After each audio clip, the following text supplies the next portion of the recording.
ahead of the AGM.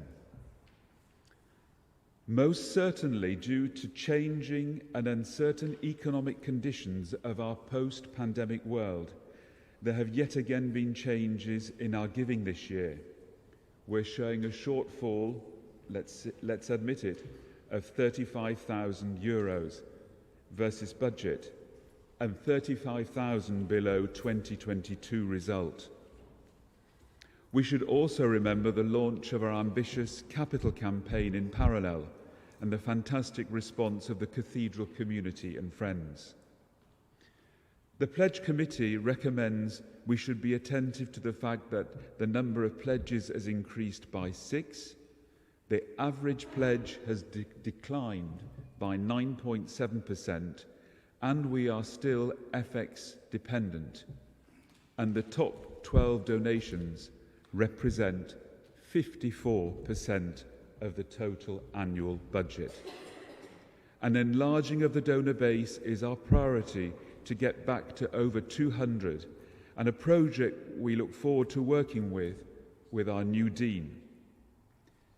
In conclusion, a report usually signifies a job done, a mission completed, but just as God's work is never finished, just as we need to continue shaping our future here together, so our journey of Christian stewardship must be ongoing and active throughout the year. It's never too late to commit ourselves, our talents, and our financial substance to support the mission of our amazing cathedral community and to God. No pledge is too small, no gift is too modest. Thank you.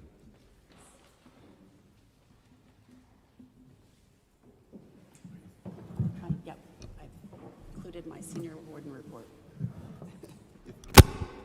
If I may have a point of personal order. First thing I would like to do at this moment of the conclusion of the report of Anne Duchesne, our senior warden, is to thank Anne Duchesne personally for my time here. I have many, many people to thank, but the relationship between the dean and the senior warden is an extremely important one. And I appreciate, Anne, your wisdom, your support, and all that you have brought in bringing me here. The role of an interim dean is unusual, relies heavily on the wisdom and the place of the senior warden. And Anne, I give you my thanks. Before saying the obvious, Anne Duchesne has served as the senior warden of the American Cathedral in Paris for 4.5 years. As she has joked with me, she received 20 minutes of notice. I don't even know the full story there, nor do I want to know the full story there. But she has led the cathedral calmly, thoughtfully, through a time of tremendous change and many, many events. As I have said many times, Anne Duchesne, even through at the end of a 4.5-year period that might be described as eventful, is the senior warden of a congregation that has an average Sunday attendance in our last parochial report of 212 on a Sunday, which is considerably high in the demographics of the Episcopal Church, with attendances record-breaking on the major days. The budget is balanced. We have active programs, an active congregation. You have had the search and the successful completion of the calling of a new dean on time and really a little bit ahead of schedule. I could go on. Those all have the fingerprints of the senior warden. And you are deserving of tremendous thanks, as are many. But with leadership comes often extreme scrutiny and scarce compliment.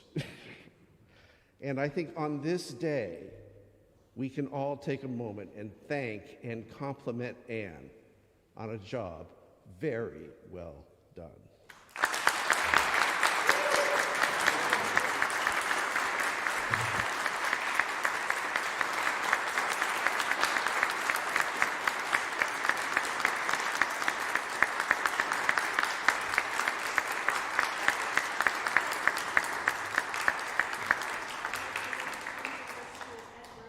I'm not done yet.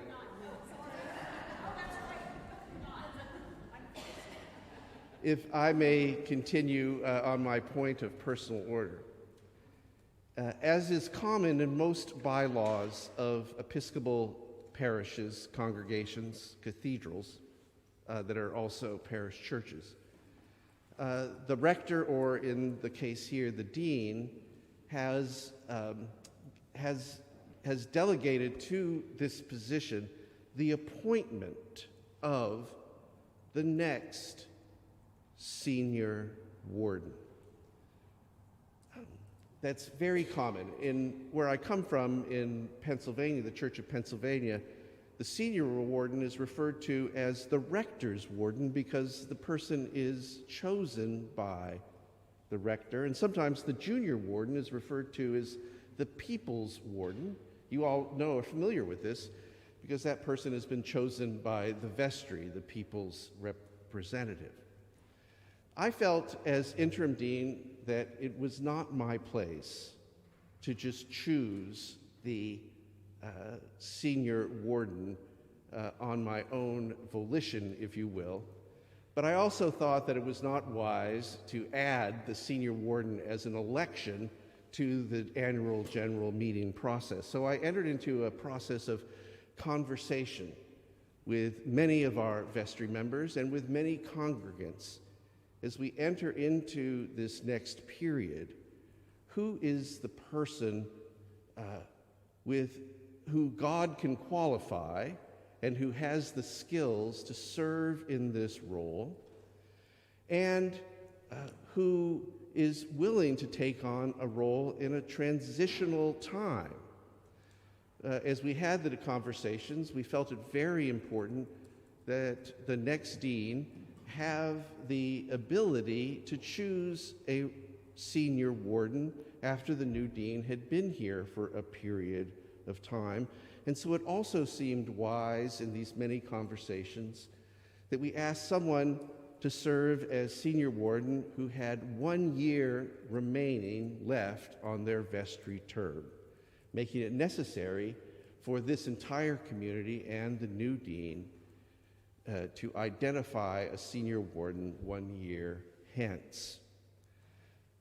After many conversations and much discernment and prayer, and through some gentle persuasion and horse trading, I am pleased, thrilled, excited to announce my appointment of Joyce Chenet as the next senior warden.